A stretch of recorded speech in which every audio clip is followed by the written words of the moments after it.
Up next on KPBS Evening Edition, the California Supreme Court rules the state can eliminate redevelopment agencies, effectively cutting off millions of dollars in tax revenues to city governments. We'll have reaction from cities across San Diego County. KPBS Evening Edition starts now.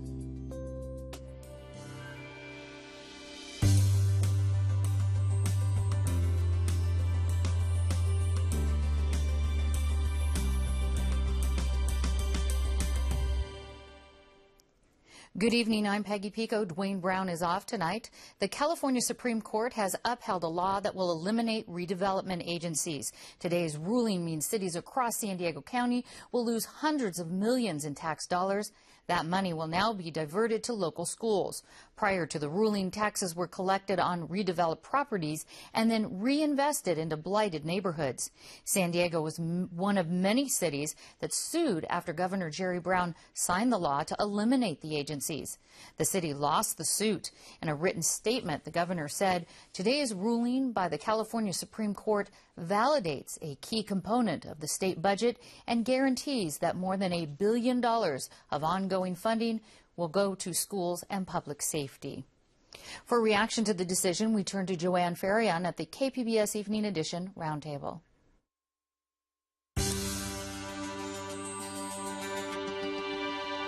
As you just heard, redevelopment agencies have been virtually eliminated, cutting off millions of dollars in tax revenues to city governments. We have two guests, San Diego City Councilman Todd Gloria, chair of the city's ad hoc committee on redevelopment. He joins us by phone, and Ron Morrisson, mayor of National City. Thank you both for being here.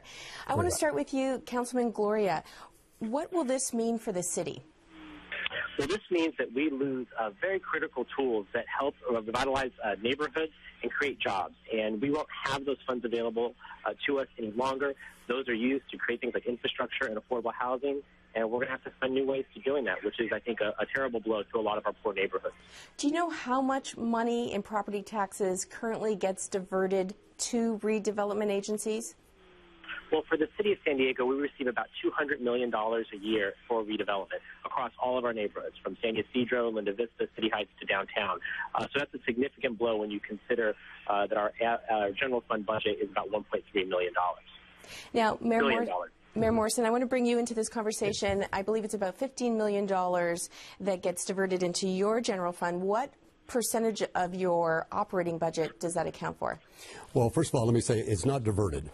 This is $15 million a year that redevelopment creates and therefore is used locally.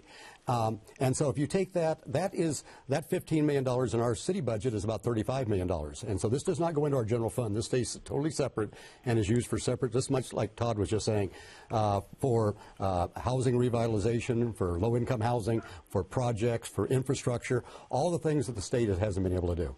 Now, I do want to point out for the people at home that when the governor first introduced the idea of eliminating these redevelopment agencies, this is really property tax money that we're talking about. And what he said is there is only so much money to go around, and he believed that property taxes should go towards core services, things like schools, and city governments shouldn't necessarily have access to that money for redevelopment. Doesn't he make a point there? Well, yes and no. The base year when the redevelopment agency was started, then that was the year that everything that goes to schools is based off of. After that, the redevelopment agencies are the ones who are creating all this additional revenue.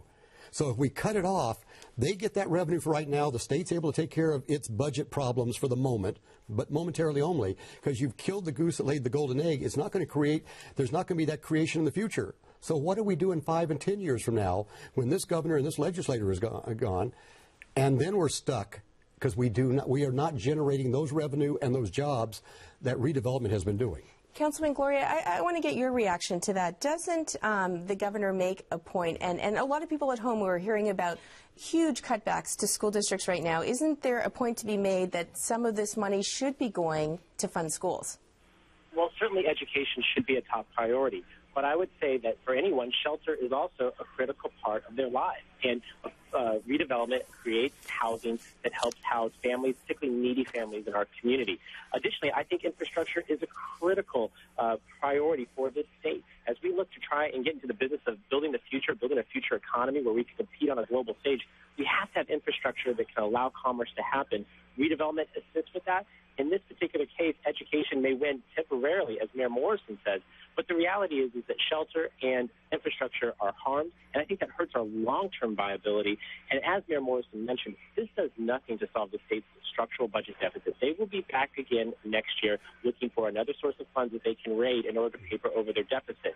If this solved the problem in Sacramento, I might be more open to it, but the reality is it doesn't. All it does is harm poor communities like the ones I represent in City Heights and North Park.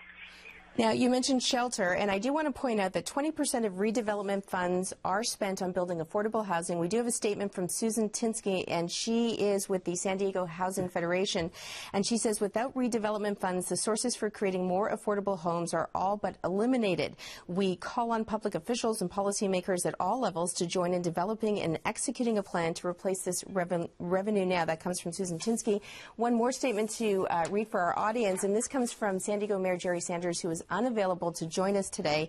He says this is a sad day for San Diego. Plain and simple, this money grab by the governor will have severe negative impacts on our neighborhoods and our economy for decades to come. Redevelopment has been an incredibly effective tool for eliminating blight, increasing the affordable housing supply, and creating jobs. Now, Councilman Gloria, we know that there's been a lot of talk about a new Charger Stadium and perhaps redevelopment money being used for that. What happens to the prospect of a new stadium?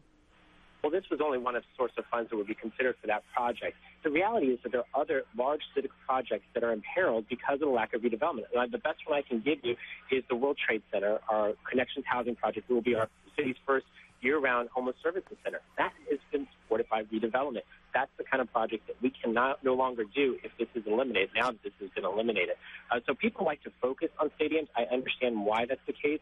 But the reality is what we're talking about is programs and services for the most vulnerable San Diegans that are out there. And the World Trade Center, I think, is the poster child for why we must keep redevelopment. Mayor Morrison, what about National City? What's at stake in your city? Well, not only the housing, and ours is actually a 30% set aside for affordable housing. So we even have a higher number than what the state requires. So when you take a look at that affordable housing, which we have the largest percentage of low-income housing and low-income population. So it's vitally necessary there. So that's one thing. But the other thing, if you take a look at business within the state of California, businesses are leaving the state of California. And some of the things that they're saying is because it's not business friendly and because of lack of infrastructure and all these things. So you take a look. The number one source, or actually the number two source of job creation in the state is redevelopment agencies. The number one is the federal government, not the state. The number one, or the number two, once again, creator of infrastructure is redevelopment agencies, not the state. It's the federal government is the number one. So you take a look at that, and the two things that are the most business friendly in the state are redevelopment agencies and enterprise zones. So what are the two things that the governor and the legislature wanted to cut out so that we could have a better economy and that we could bring more people, more jobs into California? Is the two things that are the only things that are really holding the state together when you come to being pro-business. I want to throw this question out both to you, Mayor Morrison, and to you also, Councilmember Gloria, that there is another way to pay for a lot of projects, and I was following Twitter today on this issue. You could raise taxes, you could generate a new tax, people could pay for some of these things that they want, but it seems the California voter doesn't want to do that. We're trying to sort of stretch every dollar that we can. What do you say to that? Well, in our case, we did. I mean, we raised an extra 1 cent sales tax, and because that was the one thing that would keep the money local, and the state couldn't rate it. But a couple problems. One thing, there's a problem with just depending on sales tax, and that is a whole different problem that our state has. But that's one thing. But the other thing is, the state keeps saying this. Says, well, local government, all you got to do is raise taxes. Well, then good. Why isn't the state doing it instead of rating local government? Because they know no one's got faith in state government. And so what we basically have as state government, a new motto, is that we know a lot of things are broken at the state. So let's go out and find things that are working, and let's break them too. Well, Councilman Gloria, I want to leave you with the last word. Well, I would say that this is the best way to actually increase taxes, is that you increase the tax base through redevelopment. The best example is North Park. You look at the North Park theater that was boarded up for decades. You use redevelopment funds to reclaim that property, open it up, generate new economic activity in North Park. So we took something that was a net drain on the city to a net gain to the city and to the state. And this is the way that we can actually increase revenues to support education, stealing from redevelopment to temporarily help education. It will do nothing to solve the problem of the education crisis in our state or the fiscal and budget crisis in the state. We will be back here again next year, and there'll be more programs up for grabs because the state has not done anything to address the structural budget deficit. San Diego Councilmember Todd Gloria and National City Mayor Ron Morrisson, thank you both for being here. Thank you so much. Really appreciate it. Thank you. A federal judge is blocking California from enforcing its first-in-the-nation mandate for cleaner, low-carbon fuels. The judge says the rule violates Commerce Clause that favors biofuels produced in this state. The California Air Resources Board adopted the low-carbon fuel standard as part of the state's landmark 2006 global warming law. The board says it will appeal the ruling if necessary. If you drive a diesel car, you've likely noticed the rising prices at the pump. A gallon of diesel is about 50 cents more than a gallon of unleaded gas. The Utility Consumers Action Network, or UCAN, says diesel costs more because of high crude prices and because of low demand, which promotes refineries to limit supply.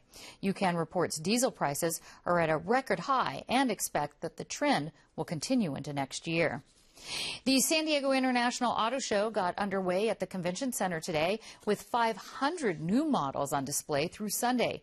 Visitors will see some unusual cars and some older ones that have made Hollywood history. The California New Car Dealers Association says auto sales climbed 15% in San Diego County this year. In a moment, we'll continue our year-end review with a look at the arts. Our KPBS arts reporter tells us about some phenomenal shows and the ever-changing pop culture landscape. Plus, a look at foods that may be already growing in your backyard. This is KPBS Evening Edition.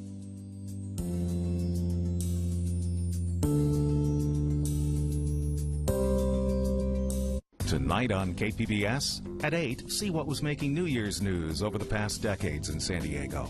Also, an East County monument dedicated to the glory days of rock and roll on Ken Kramer's About San Diego. Then at 8:30, on California's Gold, it's the See's Candy Story, as we visit one of the earliest shops to open. And at 9, a man is found brutally murdered at his home, but his family shows no signs of grief on Inspector Morse, Happy Families. That's tonight on KPBS. I'm Judy Woodruff. On the next news hour, the long-term impact of a sluggish economy, plus encouraging girls to learn science so they won't drop out. That's Thursday on the PBS NewsHour. The American people have named PBS the most trusted source of news and public affairs for the 8th year in a row. Trust. The American people have spoken. Thank you. KPBS Evening Edition is made possible by Joan and Erwin Jacobs and by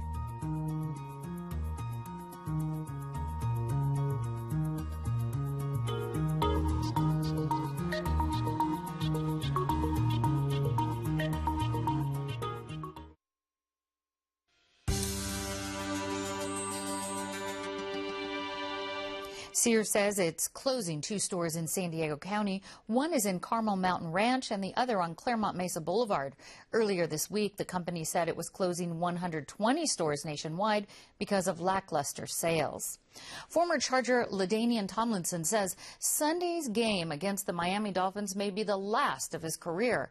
Tomlinson joined the New York Jets after 9 seasons with the Chargers. He says if the Jets don't make the playoffs in Sunday night's game, he might retire. He's set to become a free agent. As a Charger, Tomlinson was named the NFL's most valuable player of 2007. Some movie lovers in the North County are asking Hollywood to send more foreign films to their local theaters. The North County Film Club has begun a petition drive asking studios to make art house films more available to mainstream theaters. The petition is online at ncfilmclub.com. 2011 brought us a lot of film festivals, comic book superheroes at the Convention Center, and a proposal for a giant statue on San Diego's waterfront. Joanne has a look at the news from the cultural scene with her guest at the Evening Edition Roundtable.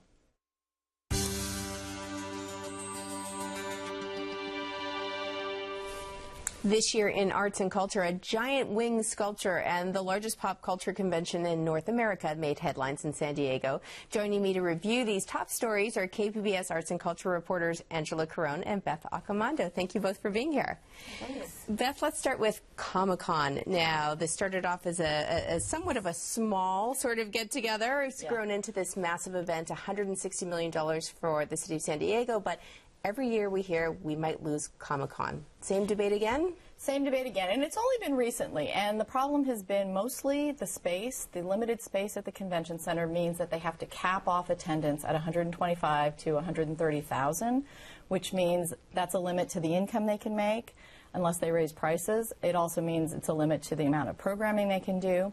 So right now, they're contracted through 2015. They will be here in San Diego through then, and then they'll have to renegotiate and decide whether or not the San Diego Convention Center is going to be big enough for them. Aren't we always in competition? Are there other places, cities, organizations right now who are trying to woo them away from us? Well, Comic-Con is San Diego-based. It was formed here. The organization is based here. So they want to stay.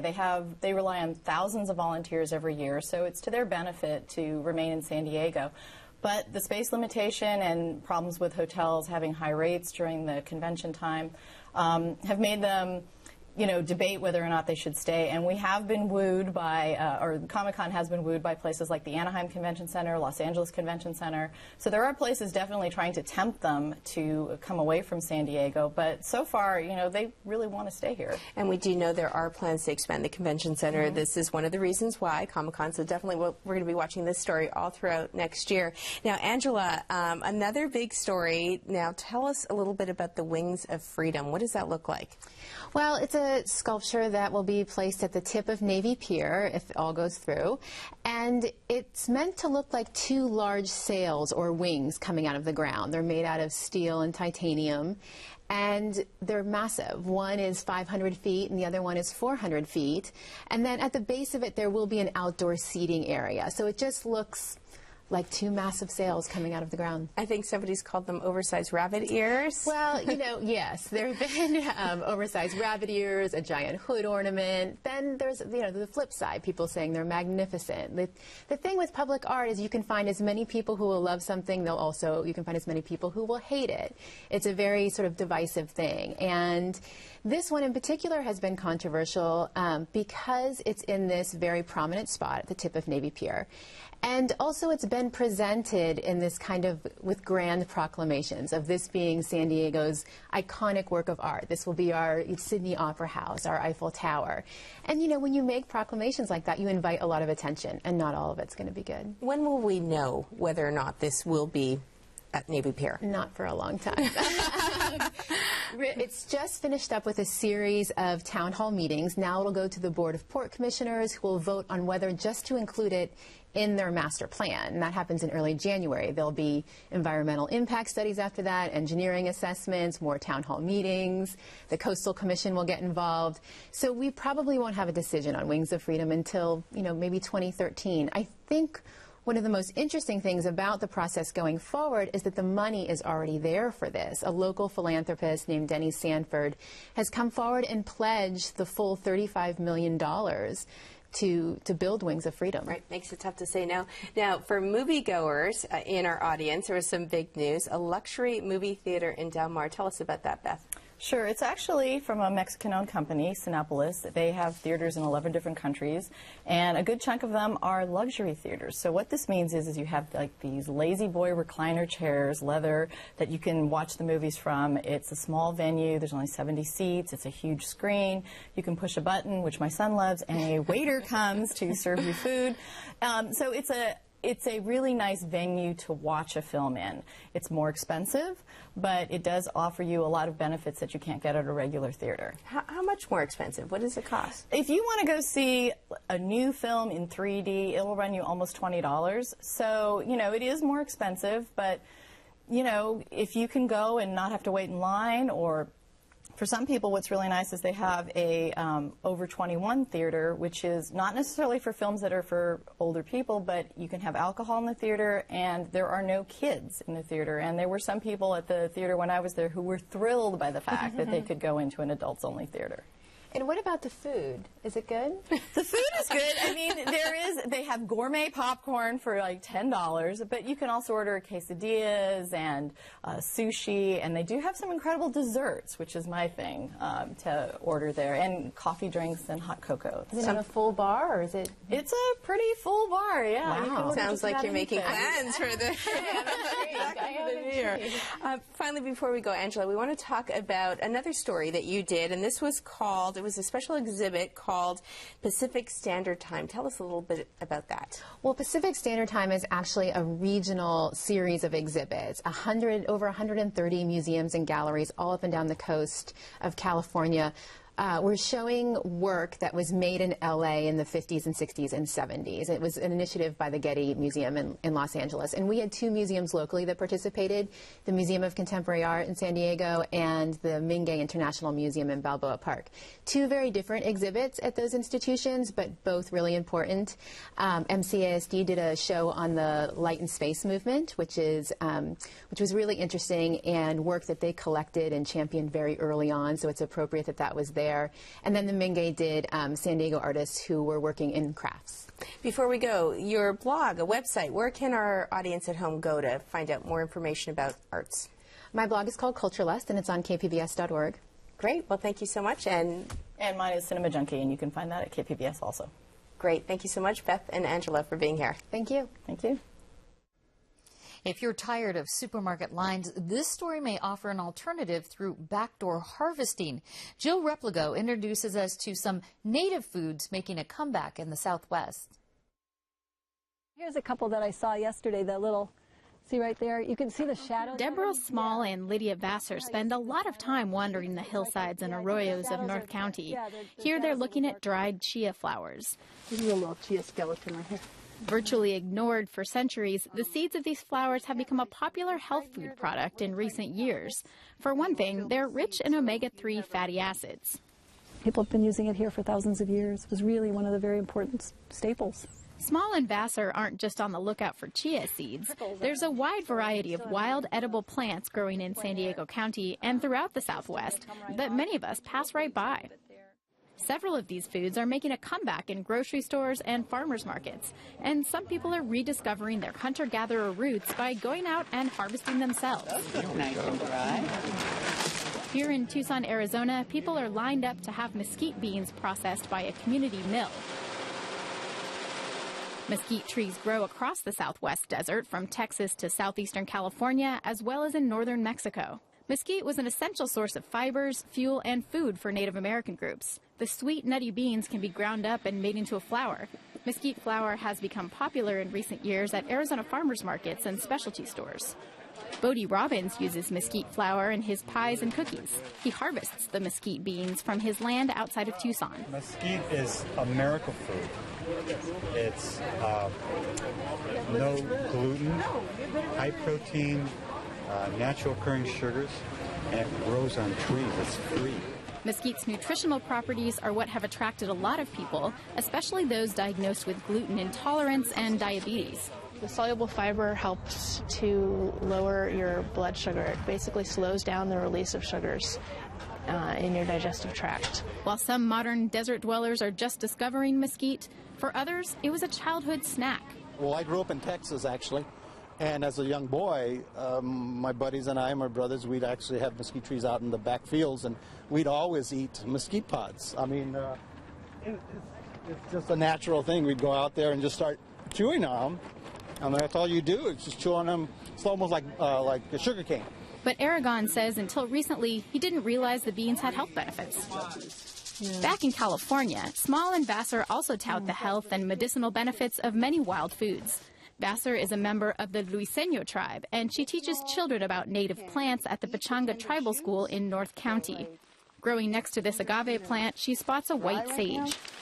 But we have it growing at the school, and the kids will peel off the stalks when they're fresh coming out and eat it, and just eat it like celery. Of course, harvesting wild plants may not be a problem if just a few people are doing it, but if certain plants get too popular or harvesters get too greedy, those plants might not be available for future generations. Small has a solution. I've got this plant growing on my porch. We really try and encourage everyone to if people are going to be using them, to plant them if they can. And you can buy many native foods at grocery stores, whether bought off the shelf or picked from the hills around their homes. It's the taste of native foods that keeps these ladies captivated. That's really good. It is. It's really good. Not sewage sludge. That was Jill Replical. She adds this warning: if you're inspired to do your own harvesting, be careful. Some wild foods are harmful, so do your research before you start picking. This is KPBS Evening Edition. It's a region of majesty and mystery, home of the tallest mountains in the world. Monty Python's Michael Palin journeys across the lands in the Himalaya range to explore fascinating places. And there you are, signing Sincerely Yours, James Bond. Exactly. It's a 2,000-mile adventure filled with discovery and humor. I don't think I need any fillings, do I? Himalaya with Michael Palin. Join the adventure, Monday at 10 on KPBS. Where can you learn the history and uncover the treasures of our region? Right here on KPBS. First, on Ken Kramer's About San Diego, discover the little-known stories behind the things and places in San Diego we see every day. Then on Crossing South, host Jorge Meraz explores Baja, Mexico, and gets to know the places frequented by the locals. Get to know the people, the food, and the customs of our neighbor to the south, only on Crossing South, starting January 5th on KPBS.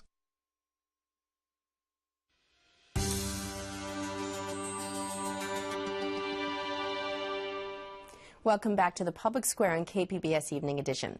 Returning to the day's top story, the elimination of redevelopment agencies, which in effect is now transferring billions of property tax dollars statewide from city governments to schools and other public services.